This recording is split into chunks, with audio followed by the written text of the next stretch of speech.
इन पिरामिडों को क्या ह्यूमंस ने ही बनाया है या फिर इसके पीछे कोई एडवांस सिविलाइजेशन का हाथ है? और पूरी धरती पर जितने रेत के कण हैं उससे कई ज्यादा आकाश में तारे हैं और सब तारों के आसपास उनके प्लैनेट्स हैं। हमने आज तक 5284 एक्सोप्लैनेट को खोज निकाला है, जिसमें से कई सारे गोल्डी लॉक जोन में आते हैं और वहाँ पर पानी भी है। तो सवाल ये उठता है कि क्या यूनिवर्स में हम सिर्फ अकेले ही हैं? और पृथ्वी पर कई सारी जगहों पर ऐसे प्रूफ्स भी मिले हैं जो दर्शाते हैं कि परग्रही जीव पृथ्वी पे आते थे। उनके बारे में भी हम डिटेल्स में बात करेंगे। और कहीं हम तो एलियंस नहीं है? जानेंगे पूरी सच्चाई, जिसे देखकर आप भी कहोगे इट इज माइंड ब्लोइंग। तो चलिए फ्रेंड्स, शुरू करते हैं। हमें लगता है कि एलियंस हमसे बहुत ताकतवर है और हम उनके सामने कुछ भी नहीं है। लेकिन क्या होगा अगर मैं आपसे कहूँ कि दुनिया में एलियंस मौजूद ही नहीं है, बल्कि जिसे हम एलियंस कहते हैं वो हमारे फ्यूचर का ही रूप है। इसे हम सीधे तरीके से समझते हैं। हमारे जो पूर्वज थे वो थे होमो इरेक्टस, बाद में हम होमो सेपियंस बने और इसको बोलते हैं हम इवोल्यूशन। इवोल्यूशन बेसिकली काम करता है उस स्पीशीज के नेचर और वातावरण के बदलाव पर। जैसे कि हमें पहले खाने की जरूरत थी और हमको भूख लगती थी तो हमने शिकार करना सीखा, और हमें ठंड लगती थी तो हमने आग जलाना सीखा।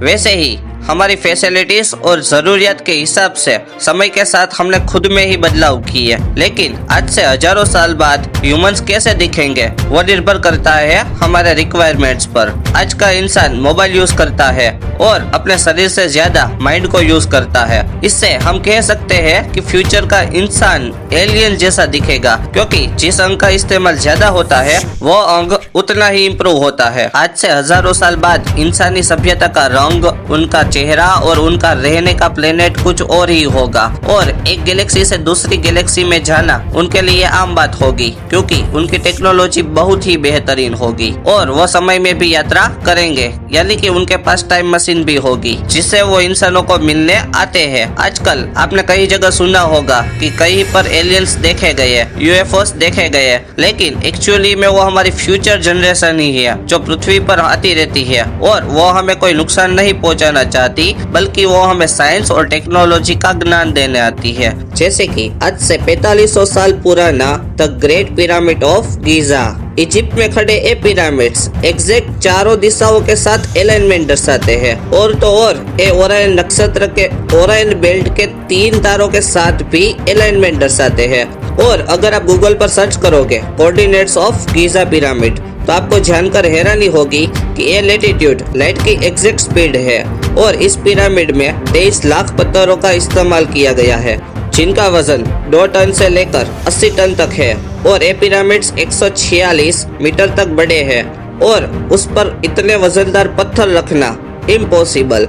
इन 23 लाख पत्थरों को सिर्फ 20 या 30 सालों में ही लगाया गया है, यानी कि हर 2 या 3 मिनट में एक पत्थर। लेकिन 2 मिनट में 50 टन वजनी पत्थर को पिरामिड में लगाना इम्पॉसिबल चीज है।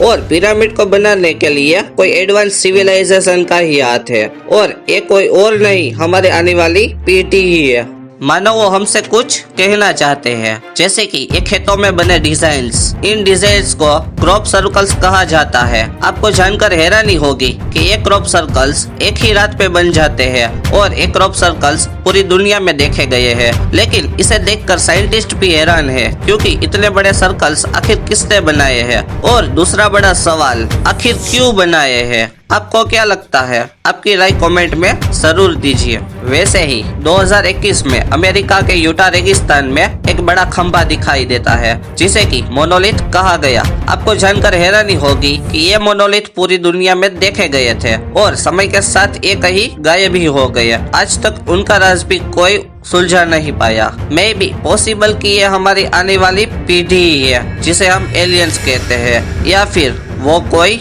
और है।